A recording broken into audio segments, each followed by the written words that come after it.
place. This is Nathaniel Virgo. So Nathaniel was ex-Sussex. Can I say that? Ex-Sussex. So I grew up in the days of when we had the easy MSc project at Inman. Was it? Yeah, Inman. Yeah, Inman Harvey. Yeah. So he kind of embraced that activism, but was going on to do some really cool stuff in category theory and works in environmental science a little bit. Is that right?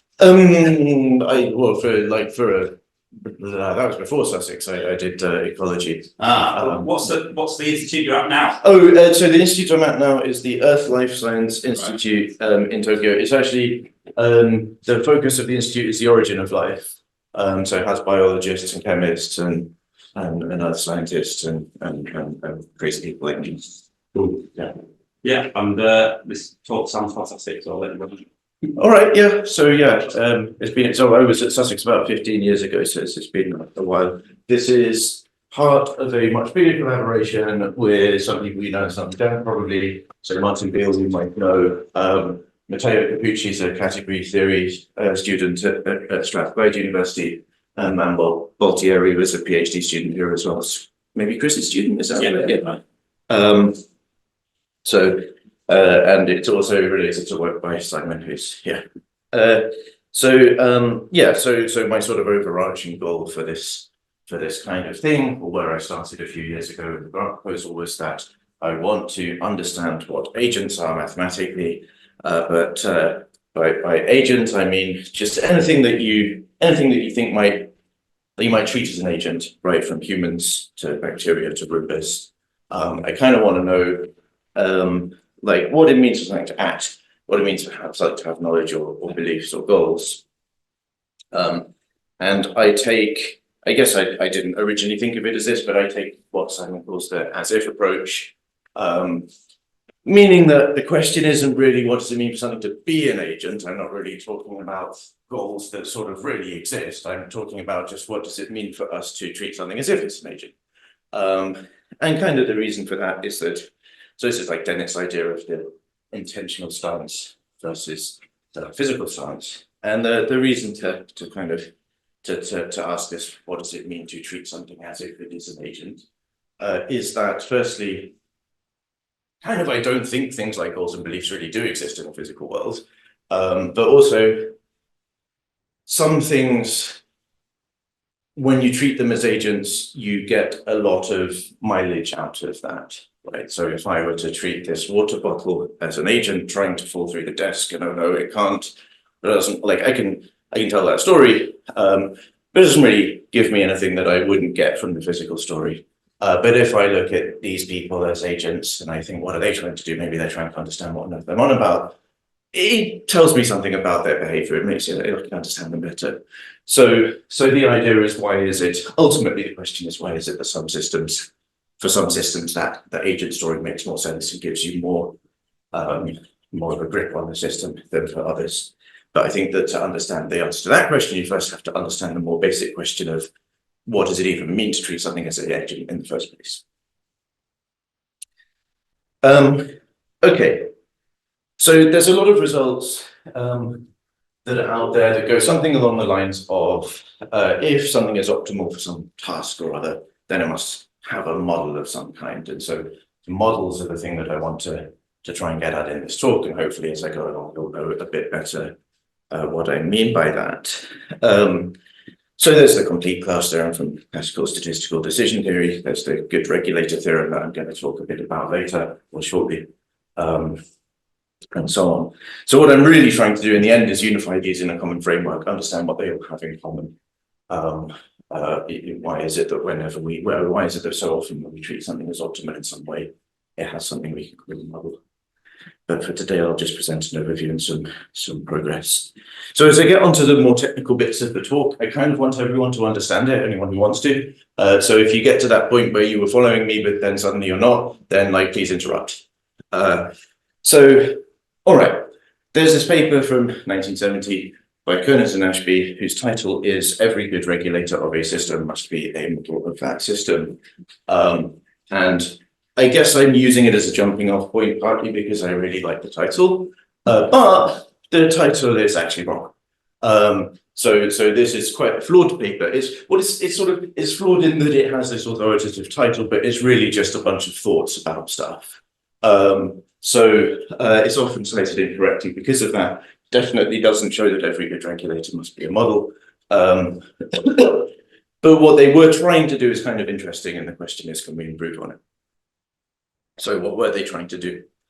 So they start with this diagram defining what it means to be a good regulator. So the idea is that you have this system that you have this thing called a regulator. You have this system that it's trying to regulate.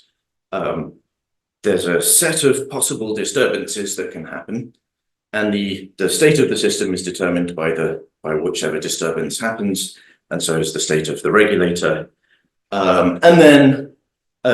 So you've got this set Z, which in my mind is really equal to S times R. You've got this set Z of all the things that could possibly happen.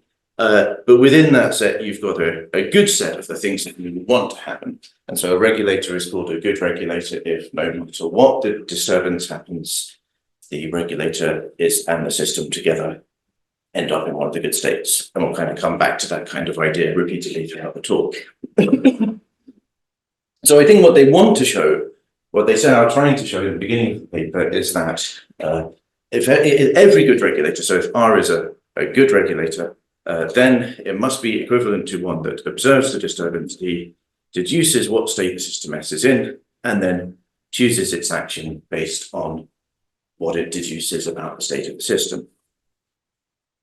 So if that were true, it would be equivalent to saying that for every good regulator, there exists a function from S to R such that this is true. So if you compose this function, psi, which defines the system, with this function m that defines this model, then you get the function rho. And the idea isn't to interpret this causally. So we're not saying that the regulator knows the state of the system. We're saying it sort of deduces the state of the system. But it isn't quite true. It isn't quite true. But what is true is that among those regulators that are good regulators, there always exists one for which it's true. So it's not true that every good regulator must be a model. It's true that there must always exist a regulator that is a model.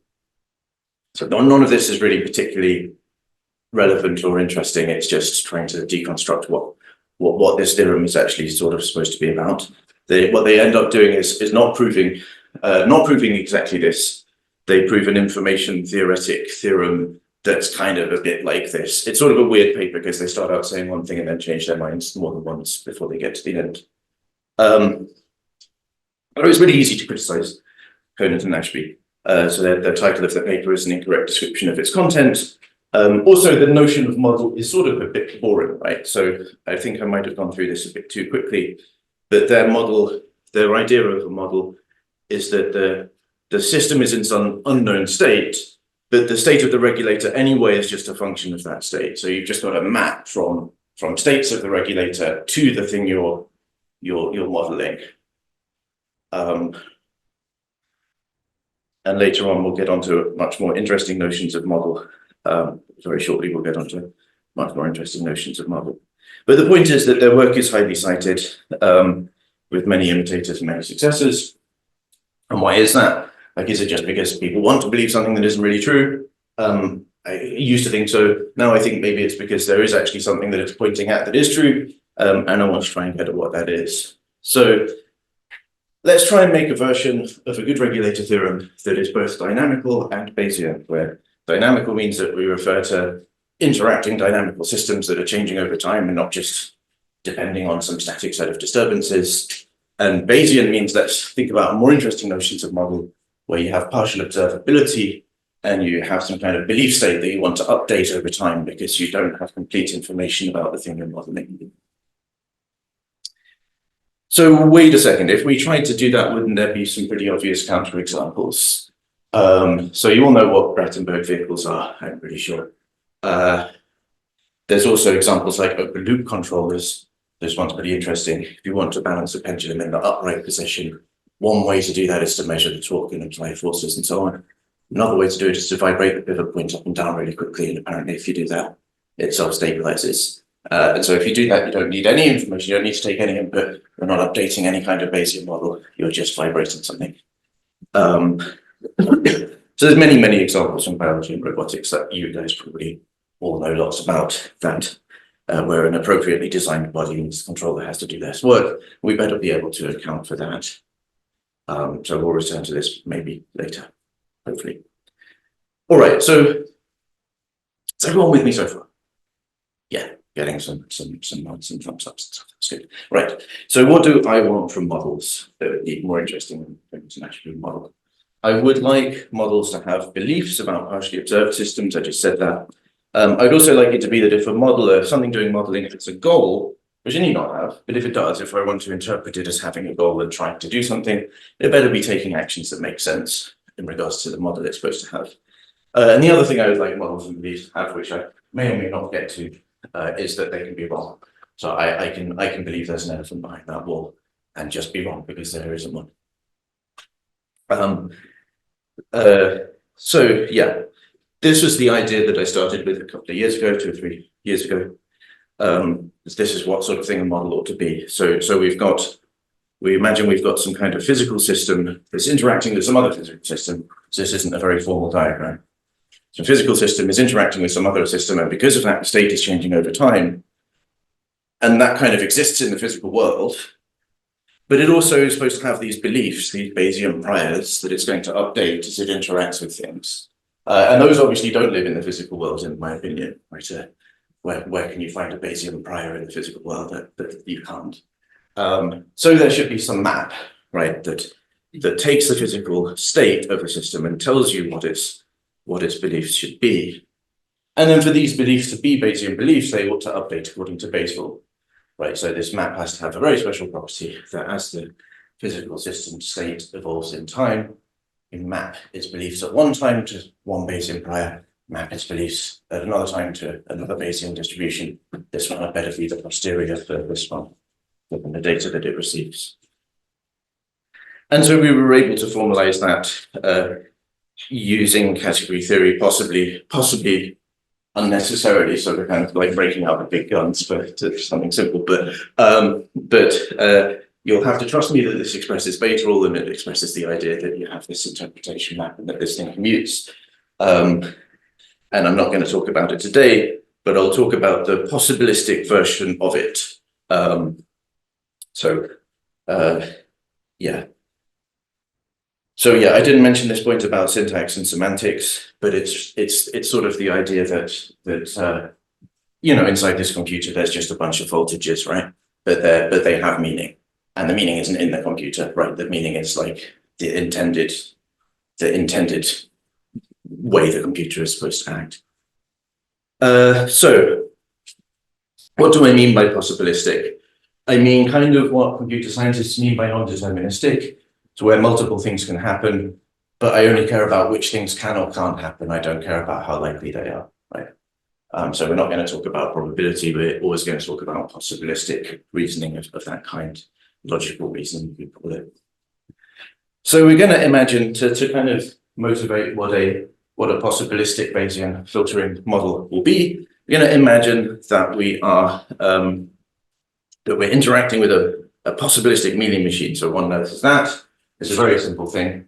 It is a system that has a state space. I don't know what state it's in.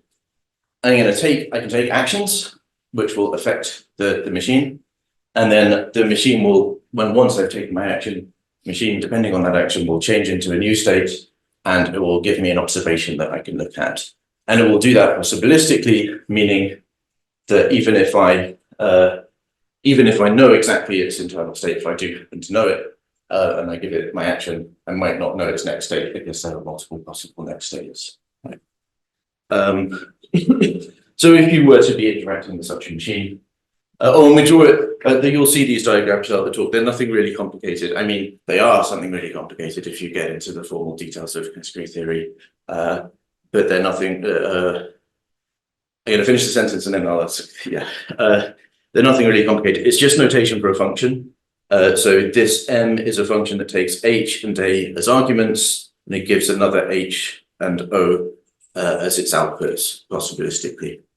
So it's just notation for a possibilistic function in this context. So yeah, so I just wanted to clarify. So the possibilistic machine, it's quite important that for some states and some actions, there are states and outputs that aren't possible, right?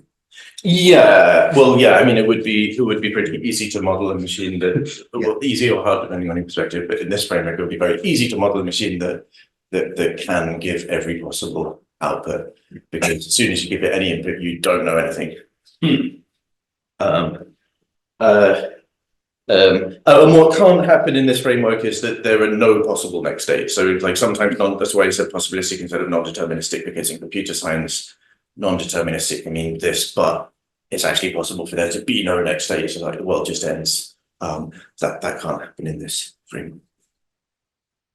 So all right, what would be the possibilistic version of a Bayesian filtering model if you were to be, or what should you do? Rather, how should you reason about hidden states if you were interacting with such a model? I claim you should maintain a subset of the possible states, right? So at any time, you don't know what state this is in, but you might know that it definitely isn't in some states, and it might be in other states, right? So that's a subset of H. And at every time step, what you should do is choose your action somehow. Not really going to talk much about how you choose your action, although that's pretty important and might briefly come back to it later. You choose an action somehow, and then the machine's going to do something, you'll receive an observation, and then you just need to go through, for every state that I thought it might have been in, would it have given me this observation or not? If it couldn't have given me that observation, I can eliminate it from my inquiries, right? But then I have to take account of the fact that it's updated as well. But it's all just the simple logical thing that you would do, right? So you end up with this thing. I should just say for every possible state that it could possibly be in, given the action I took and the observation I received, I should just have that as my new set of possible states, right? Easy. And that's kind of analogous to having a Bayesian prior and a Bayesian posterior and doing conditioning. I'm not going to talk much about the analogy, but it is kind of analogous. But actually what we want to do is something slightly different to make all this work. We're going to talk about possibilistic Bayesian filtering with forgetting. So I'm just going to allow you, if you want to forget information. I'm going to allow you to make your, if you think it's definitely in this state, you're allowed to say, actually, I just think it's in one of these states, like, because I can't be bothered to remember exactly which state it's in. I'm just going to make my set of possible states a bit bigger, but you're not allowed to make it smaller, because making it smaller would correspond to assuming information that you never had, right? So you can always make it bigger, you can always forget, but you can't invent new knowledge. So what does that correspond to? It just corresponds to your posterior has to be a superset of the thing that I defined before, rather than equal to it. And without that, this isn't going to work. So yeah, so that's what we want to get in the end, right? So this is what I'm telling you I think a possibilistic model ought to look like. And then I want to tell you that that if you have a good regulator, it will have such a model. Just to get the bear in mind, do you always assume you have full knowledge of this function of agent A? Yeah, you assume that you know this possibilistic function M, or alternatively, you don't know it, and the possibilistic nature is because you don't know it. Maybe that would be another possibility, but normally I just assume you know it. So you know so that you would know which one size really basically. Exactly. Yeah. Yeah. And yeah, if there's time at the end, I'll get on to relaxing that. But for now, we just assume that. Let me check my timer. Oh, I didn't remember to start. Never mind. Okay, so right. This is what we want to get to. This is what a possibilistic Bayesian model with forgetting is, and then I want to tell you that every good regulator has a possibilistic Bayesian model with forgetting. But I have to tell you what a good regulator is. First, I have to tell you a bunch about stuff. So, so we're going to call this thing the plant. Sometimes I'll call it system. So, Conant and Ashby call it the system, but it's like lots of things are systems. It's really annoying to have a system that's called the system. I'll just call it the plant. And then we'll consider another system that we call the controller that's going to interact with it. And for now, the fact that they're called plant and controller doesn't mean anything. They're just two different kinds of system that can interact. And we're going to make the controller a kind of a different kind of system than the plant. That's sort of optional. It's just a choice. But I'm going to do it because the idea is that the controller is supposed to first choose an action, and then so the plant gets an action and then gives an output, gives an observation. So that means the controller first has to choose an action, and then after that has to get the observation, right? So because of that, we'll define the controller as consisting of two functions, two possibilistic functions even. One that takes an element of S, so S is the state space of the controller. One that takes an element of S and it gives an action as an output, chooses an action based on the state space of the controller, and another one that takes an element of O, which is the observation the controller has received, and then updates its state space, right? So controller first chooses an action, then waits for an observation and updates its state space. And computer scientists call that a Moore machine.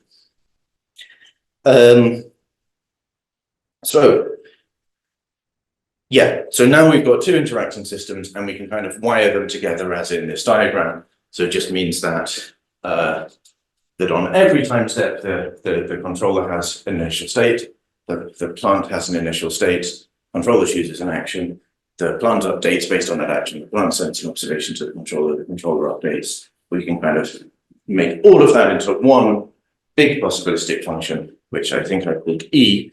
Yeah, I called it E. Normally I would call it H for Hamiltonian, but I already used H for something else anyway. So we're going to combine it all together into this one function E, which is just like, so now we've just got a dynamical system, right? We took our two coupled systems. Now we've just got a simple kind of dynamical system with discrete state space and discrete time. So when you have a discrete dynamical system in discrete time, it's often useful to think of it as a graph. I'm cheating because I said it was possibilistic. It shouldn't really be a graph because there should be multiple arrows branching out, but whatever. I drew it as if it was deterministic. So for each state, this E function that was made up of all the other functions tells us what the next state is going to be. If we could kind of think of this as corresponding to a vector field if we were doing a continuous version of this, which we could do if we wanted, but we're not. I'm going to say that a subset of the state space is called forward invariant, which is a really important concept in control theory. Subset of the state space is called forward invariant if once you enter it, you can't leave again, right? So that's a bit more general than an attractor. I'll show you in a second how. Right, so in the continuous space, it would be something like a basin of attraction, right? The arrows all point inwards into it. So this set is an invariant subset, but so is this one. So there are many, right? Forward invariant subsets, and the kind of the main technical result is going to be about forward invariant sets. So the main technical result is going to be a lemma, which just comes up in a bit, yeah. So let's consider these coupled systems again, and let's say we have a forward invariant set for this system. So since this set R, we'll call it R. Since this set R is a subset of S times H, we can define whenever we have a subset of the Cartesian product of two sets, you can define a function from one set to the other. Sorry, a function from S to the power set of H. Right, and it's going to take an element of S, and it's going to give us the set of all elements of H such that S comma H is in R. Right, so that's just you take a subset of two sets and you turn it into a function from one set to the power set of the other. I'm going to leave that up on the screen a second because it's kind of important to get what this function is doing. Does anybody feel they don't quite get what this function is doing? Or like, yeah. Suppose the relationship between R and F. And F? Is there not an F on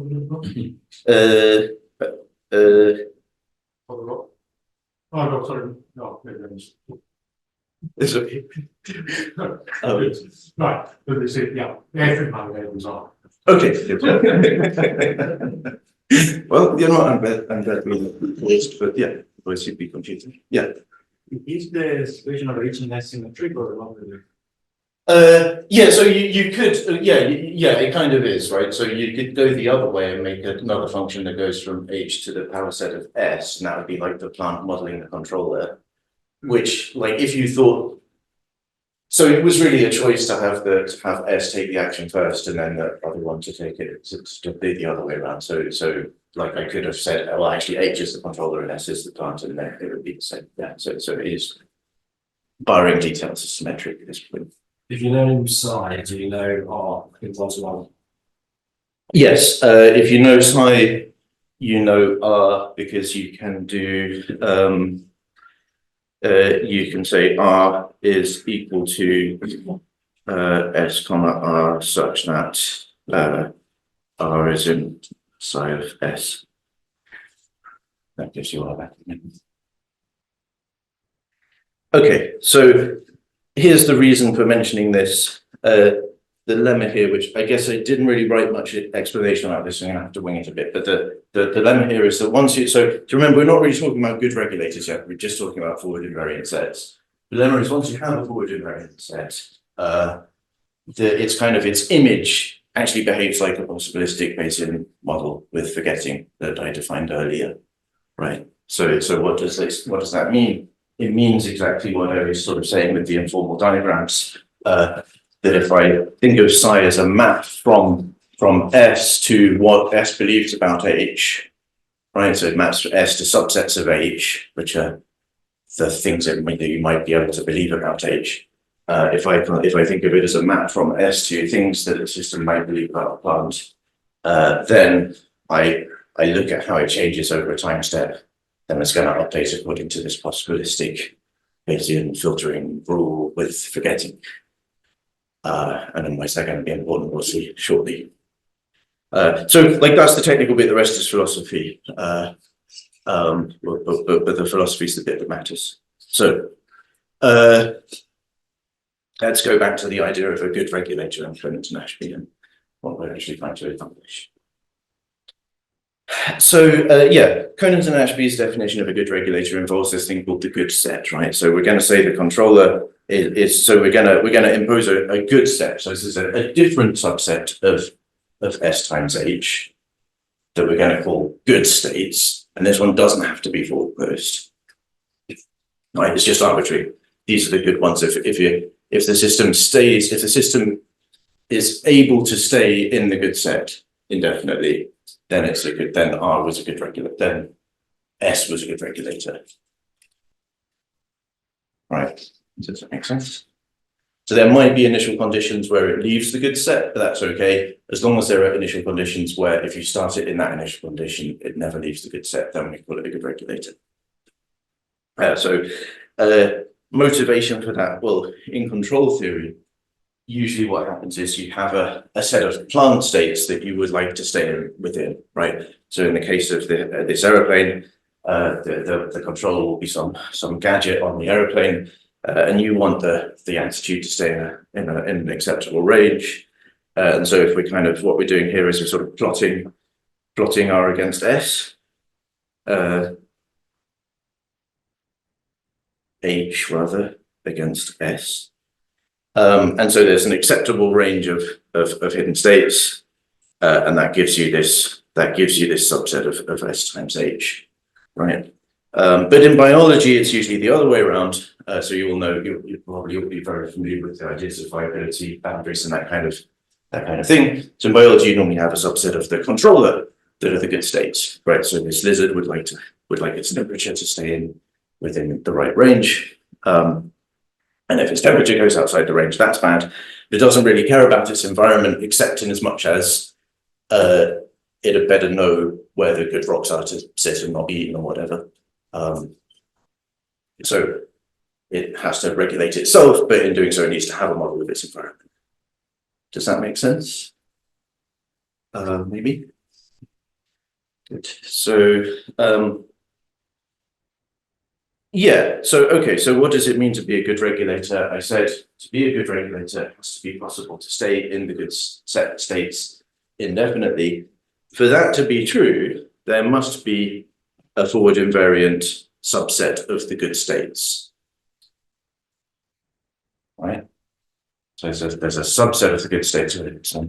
Yeah, so okay, so when you say it has to be possible to stay indefinitely, Yeah. I parsed that originally as it has to indefinitely be the case that it is possible that you are in the good states. But you're saying something stronger than that. I'm saying it's possible for it to be indefinitely the case that you're in the good states.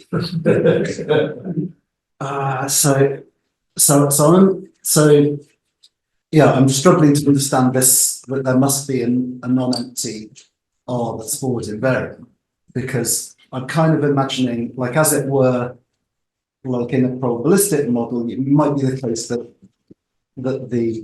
there's like a, as it were, like it's possible, but there's measure zero.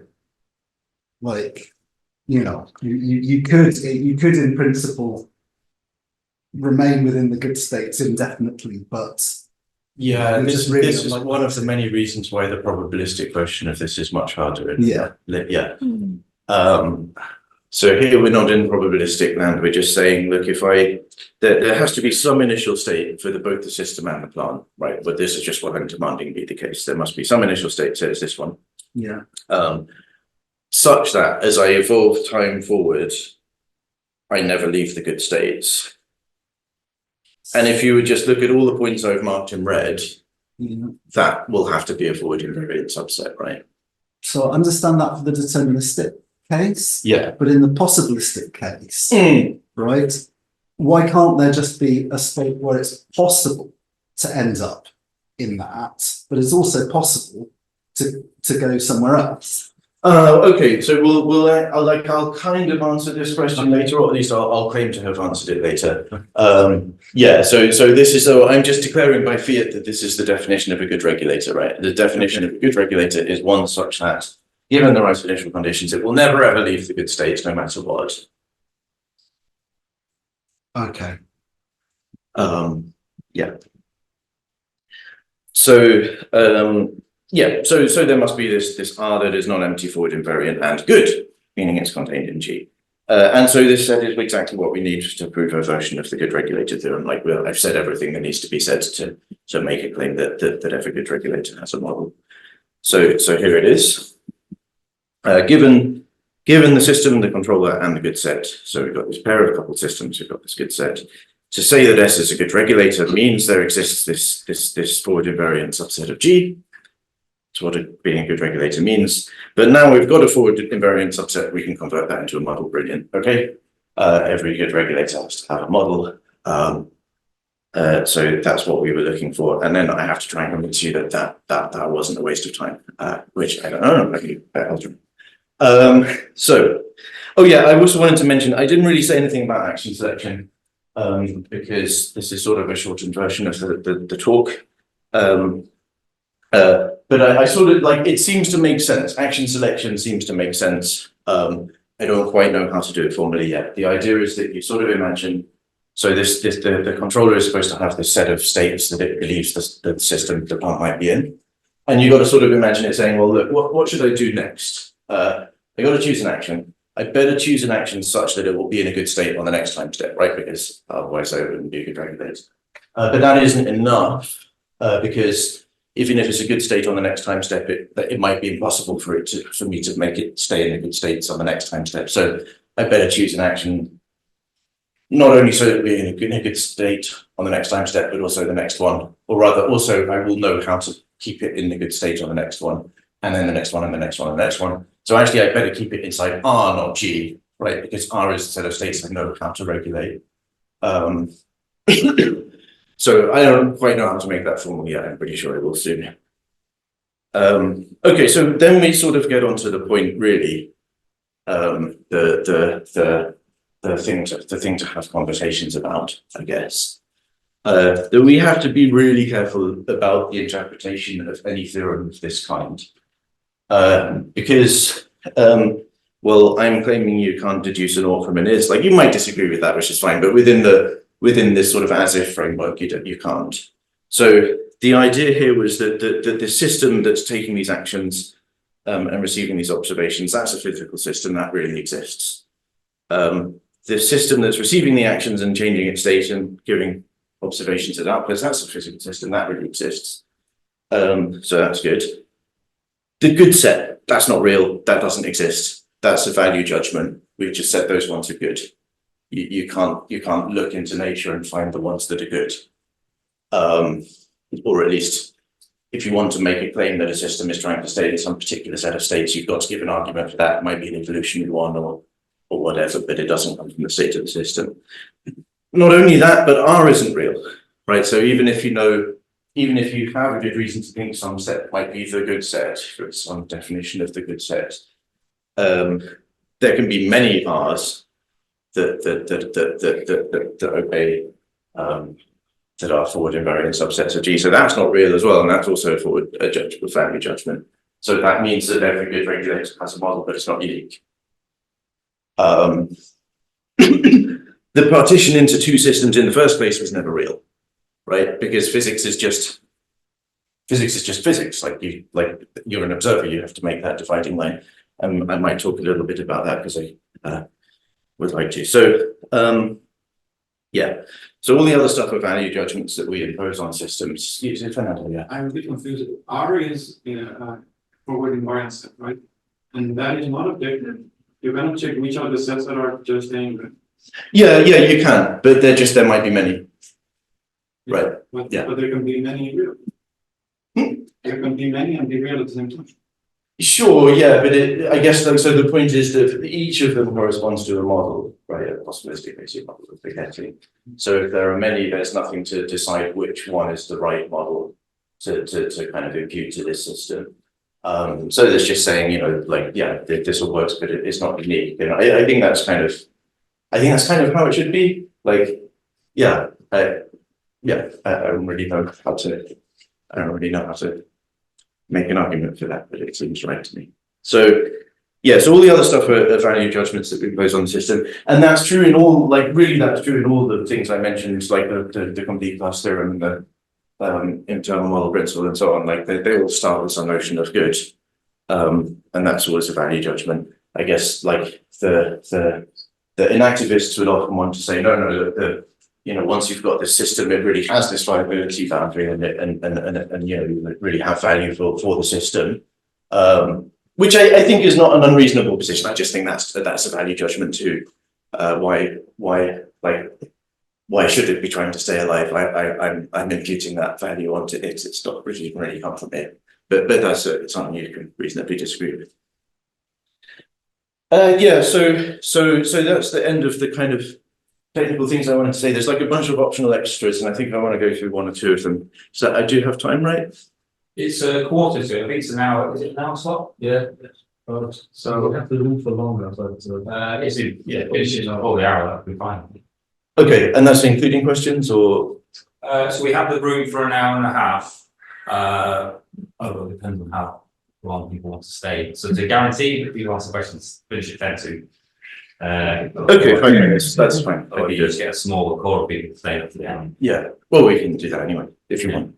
Yeah. Okay. So the broader context of this, I kind of already said, is I want to unify all these different disparate things, and this is like a step towards that of like, but I'm not going to go into all the category theory stuff. I did want to quickly talk about a couple of the optional extras. So yeah, those counterexamples I mentioned, right? What's the deal with them? Like a Braitenberg vehicle doesn't even have any internal state. How does it have a Bayesian model? Well, it's simple. It just doesn't need to know anything, and it forgets everything that it learns. Like it uses it once and then forgets it. Similar for the open loop control methods, right? So models always exist, but they can be trivial. Like it can be the only models that exist as trivial ones. But for a system like me, I don't think that's true. If you assume I'm trying to stay alive or whatever, I don't think you can impute a trivial model to me using this framework. And that's kind of because the way I work, the way I'm kind of exist in the world is like super intertwined with with my environment, right? We are deeply correlated in such a way that if you would destroy those correlations, I wouldn't be able to survive anymore. Which actually, now I said it like that, it sounds a lot like Artemis' semantic information I did, but so there's work to be done there basically on figuring out what this intertwinedness is and how it corresponds to complex models and what makes a model complex and simple and so on.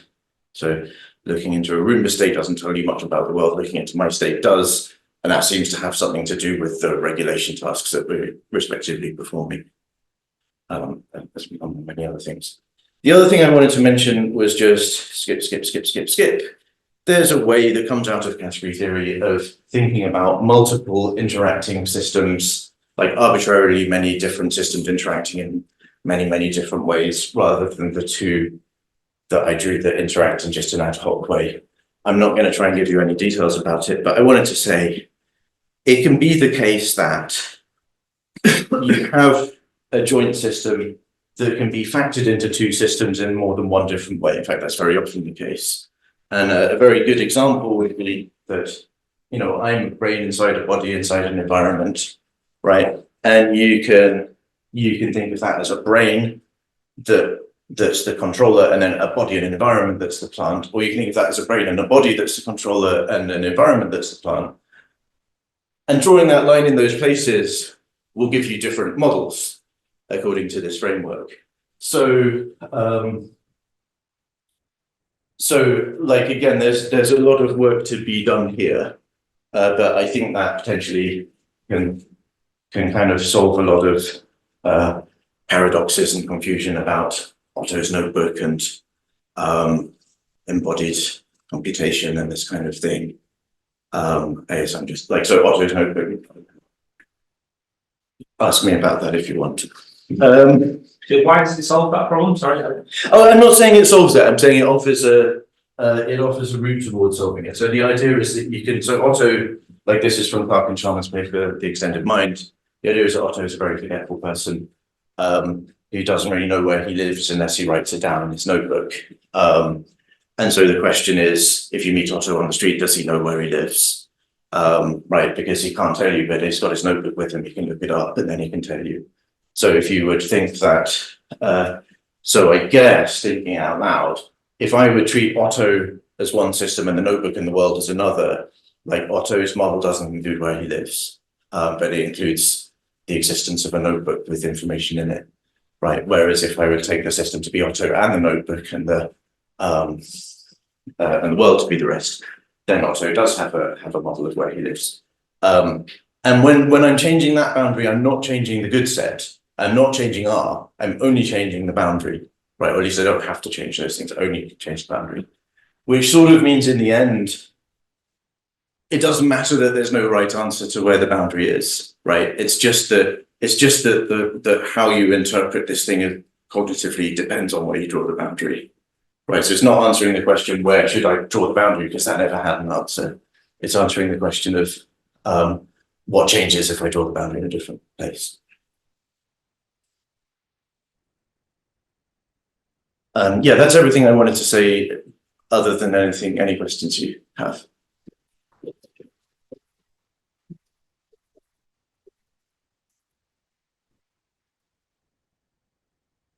Can I just very quickly suggest we prioritise questions from people who are likely to leave before the next 10 minutes? Yes. They might mean that exclusionary sex.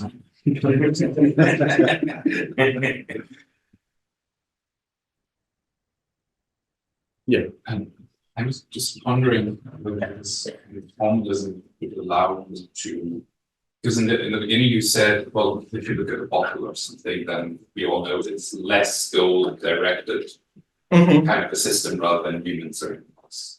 So if I just observed a system and then said, I collect some physical states of it, and then I'm wondering whether there could be ways there to find a measure based on observation and this as if formalism to say this is more goal directed than this other system if I treat it as a goal directed system. Yeah, it's a great question, isn't it? I don't know the answer. I mean, I guess I would be hopeful that yes, actually. Because it sort of comes down to this intertwinedness point, right? So the bottle just so we don't really ever infer what G is, but we can look at the forward invariant sets and see what they look like. And then maybe for the bottle they're probably going to tend to be such that it will factor into that it will just factor in a nice easy way and won't really look very interesting. Sorry, I'm waving my hands loads because I don't really know how to measure this, right? I was gonna say something about like entropy or anything like that, but that again would be probabilistic and something. Yeah, I mean, I'm also there should be a probabilistic version of this. I mean, there definitely are probabilistic versions of parts of this. There should be a probabilistic version of this in the end. But I also kind of feel the answer to your question shouldn't really depend on the details of probabilistic versus possibilistic and that kind of thing. Feels like it should be answerable at a more abstract general level. Yeah.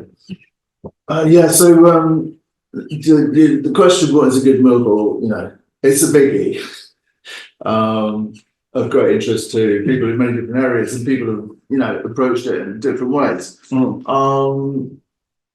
I was just wondering whether you would see your framework as connectable to another approach. For example, there's been a lot of work in the sort of Kolmogorov /MDL/Ockham kind of tradition on what is a good model or when it's something good.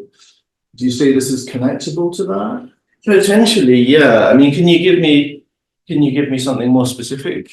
Well, I mean, those people, they kind of think that they've got a good definition, but they accept that it's not operational, right? So you can define.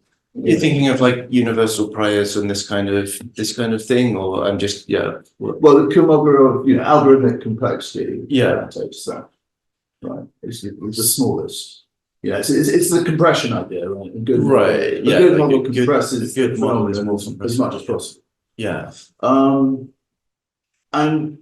I don't know, lots of people sort of will accept the definition, and then it's a little bit disappointing when it turns out that it doesn't buy you that much because you can't actually work out what that thing is, that magical thing. Whereas you've got something that I don't know, I didn't get all the details, but it looks a little bit more operationally, feasible. Yeah, I mean potentially, although you can take a human and figure out the forward invariant subsets like that. Right. It's possible to do that, but for toy systems, you sure you can. I think so. This kind of the simplest model is the best one. It's like a value judgment on the model rather than a value judgment on a system. I bet there's a way to make a really concrete connection, but I can't think what it is off my feet. Yeah.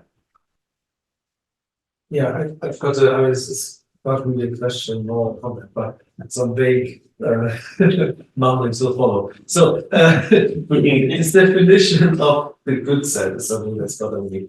So I think for a technological system like a plane, we know that there was an engineer and he wanted the plane to do something, and then we can find a good set, and then all is understandable, and it's a construct, and you know all that. Then we pointed to the salamander, and that obviously wasn't engineered by an engineer. And you can make some points about this trying to stay alive, but actually it's more the other way around. When we see it because it stayed alive in some sense, right? It happened to be that it stayed alive and procreated and so on. So what's the notion of the good set there if it's kind of a retroactive observation? You know what I mean? I think so. Hence my preamble. So there's two things that I can interpret you as saying, and you're probably saying both of them, I think. So one is the evolutionary thing, kind of like where do good sets come from, sort of thing, right? Like the salamander seems to be trying to stay alive, but that's actually the result of 4 billion years of history and it wasn't an intention, right? It's just to be that this what we call salamander stayed alive and therefore it's still around, and now we can make up some stories about trying to continue to do so, but actually it just happened to be. So then the good sets just the ones that enable things to be here, I suppose. Is that the good sets? Is it any set that doesn't change over time? Qualified. Yeah, I mean, Factor this that moves on. is Persistent. Yeah, these are good questions. Yeah, so like in the formal analysis, the good set is just a set, like you just put it in, like, yeah. But then the idea is basically what you said. Ultimately, we want to say, okay, I've got the system and I've got this good set, and that's actually a useful thing to assume, like assuming that's the good set tells me something about this system that I otherwise wouldn't know. Or like that I otherwise could know if I knew all the microscopic details of physics or something like that, right? I don't really know how to approach that. I don't really know how to do that step.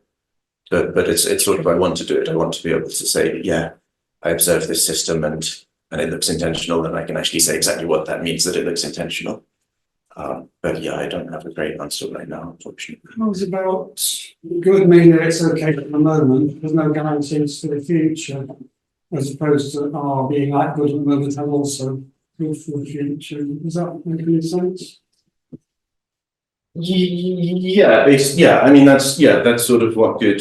Yeah, that's sort of how they relate to each other. Yeah, the good set is like, okay, like I'm fine now, I'm alive. I happen to be, moving at 50 miles an hour towards the ground, but I'm okay. Whereas R is the set of states that I can be in where I will be okay for a long time, and it doesn't include that.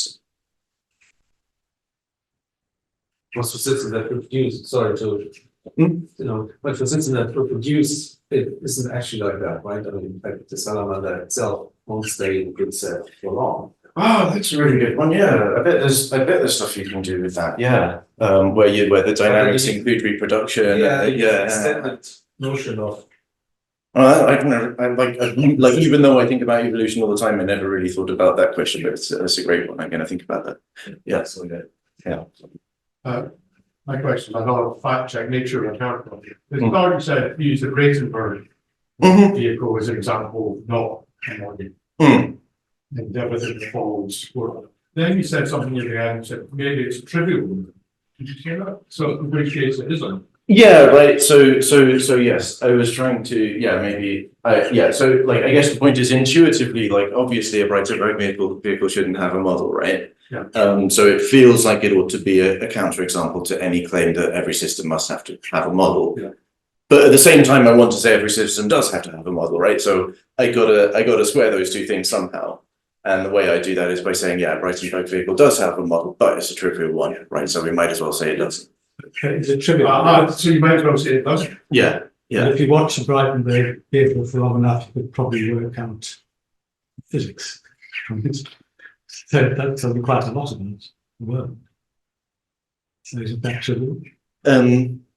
Well, so the model you impute to it would say something like, okay, so imagine my Braitenberg vehicle is supposed to regulate its distance from the light source, right? So I can design it so it does that and drives around the light like that. So then I want to say, well, it should have a model of like where it is in the world and how far it is from the light. But if I were to work through this framework, I would end up saying, yeah, okay, it has such a model. Its model is I don't know and I don't care. All I do is I react to these to my senses, and I don't update my knowledge of anyone. Model and a good regulator. Sorry? That's still a model as a good regulator. Yeah, absolutely. I would say so. Yeah, it's a model, but like it's kind of different from my model where I'm like, oh, what's out there? I don't know. Like, let's find out. Oh, okay, it's a staircase. Right now, I know it's a staircase. That's kind of a difference, right? It is kind of like the model equivalent of an empty set. Like there's a lot of maths that you do when you talk about non-empty sets, because you're only interested in non-empty sets. Okay. I would probably other way around. Usually simple the better. So if you can explain it with an empty set, you explain it with an empty set. That's great. Yeah, I mean, yeah, no, I agree. The simpler the better, but sometimes the simplest is not simple. Yeah. I have two nested questions. The first, I really like this possibilistic approach. Is it right that what are the properties of a model from this perspective? From your talk, I got is the memory and the forgetfulness. Those are sort of the axioms of the model. So the first question is that true? And the second question is, if that is true, it seems that from the Braitenberg case, you can have very forgetful things that nevertheless have very fun, interesting behavior. So what in the behavior you could use to infer the actual forgetfulness of things like, can you do reverse engineering? And what is it? Yeah, that's kind of it. Like, can you do reverse engineering? Yeah, I guess I've been too lazy and or too dazzled by the abstract heights to sit and work through concrete examples and try to do that sort of thing, but I probably should. But I don't mean to give examples, but can you actually, is the memory actually having some observable impact in the behavior? Of a Braitenberg vehicle? Or when, given that you can do so much without or with full forgetfulness? Yeah, this is a good question too. Like, it's so, yeah, a Braitenberg vehicle is able to do loads of stuff with forgetfulness. Like, but if I just went around forgetting absolutely everything I learned, I would get very far. So there's a difference there, right? I already know how to get at it formally. I don't know if I can give a better answer or not. I mean, just yeah, okay. Yeah, work to be done. Yeah, good. Yeah, I've got a question about symmetry. We're just wondering, if you swap the roles of the plant and the controller, and you move the boundary of the time step so that the thing looks the same when it twists around, are all the equations symmetrical? In which case you're actually saying also that the plant has got a model of the controller, which to me seems like a very dubious thing to end up concluding. Yeah, no, I mean, I'm forced to say that it does, or at least that it does just as much as the controller has a model of the plant. The equations aren't quite symmetrical, but they're morally the same, like whatever. But it's the same sort of thing as saying, does this bottle have a model of the table or not, right? I have to conclude it does. I'm never allowed to say there isn't a model. It's just the question of whether the model is useful for describing the behavior of a system or not, which I don't know how to explain. But it's also whether the quality and complexity of the model is the same, because if it is, I mean, if it follows from your thing that it is the same in complexity, then it seems like it can't be right, because it seems quite clear that we have more complex models in the world than the world has models of us, for example. Well, I don't know. I mean, you have some kind of model of me, and I guess my mum has a much more complicated model of me, and you put them all together, maybe that's not unreasonable. I mean, I guess, yeah, the work to be done a lot of the work to be done potentially is in figuring out where are good places to draw boundaries, right? Because drawing the boundary with me on the inside and the world on the outside is different from drawing the boundary with the world on the inside and me on the outside. Yeah. So I think there are a couple of things that are kind of counterintuitive about this, about the definitions that you use for this book. One of them being your definition of what a good regulator is, which seems to have some like weirdly nested modal operators, as it were. But I think also there's this kind of the possibilistic updating with forgetting. And I just wonder, because that seems like a little bit of a weird kind of thing that, it does what you would do rationally, except it also does this thing that you wouldn't do rationally. It's not irrational to forget if you know you'll never need that information. It's not irrational to forget if you know that you never need that information. So I've wondered two things. One of them is whether you can be more specific and fine-grained about what exactly is being forgotten, and that you can say, look, we can just show that what's being forgotten is something that we would think it was rational to forget. The other kind of thought is an elaboration, like formal elaboration of that, which is sometimes, so you've treated the model as being like a model of the states of the system. But if you treated it instead as a model of equivalence classes of states, right, you might naturally find that forgetting individual states just come in the right way, just comes out of that. Does that make sense? Yeah, it does, absolutely, both make sense. So the first one was, can we show that the things that it forgets are the things that it would be rational to forget? Informally, yeah, absolutely. So I kind of skipped over a whole lot of stuff of like that's much less formal about action selection. But yeah, the point is that when you work through it, the things it like the things it forgets are exactly the things that it doesn't need to know anymore in order to stay within R. Right, like those are exactly the things it forgets. So there is a story you can tell where it forgets those things which it would be rational to forget.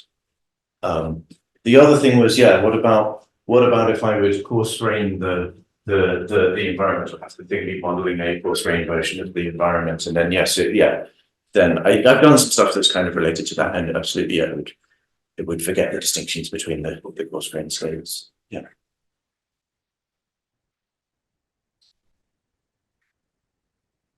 I have one more very general question about possibilistic modeling. Aren't you in a danger that if I use it in practical settings, that it's like you're making exact error bounds on computations where you always find that your intervals, your potential states just explodes because you're considering all possible alternatives, even the most unlikely ones, and then it practically becomes a bit unusable. Is that something? It's definitely something that can happen, yeah. I mean, that's why in some way the goal is to generalize this to like not just to the probabilistic case, but to like some more broader class of systems that includes things that are probabilistic and things that are possibilistic. This is all ongoing work. But yeah, if you practically wanted to use this possibilistic version, you'd probably have to be setting thresholds and things so that you're not considering like the support of a distribution that is really supported everywhere. Yeah.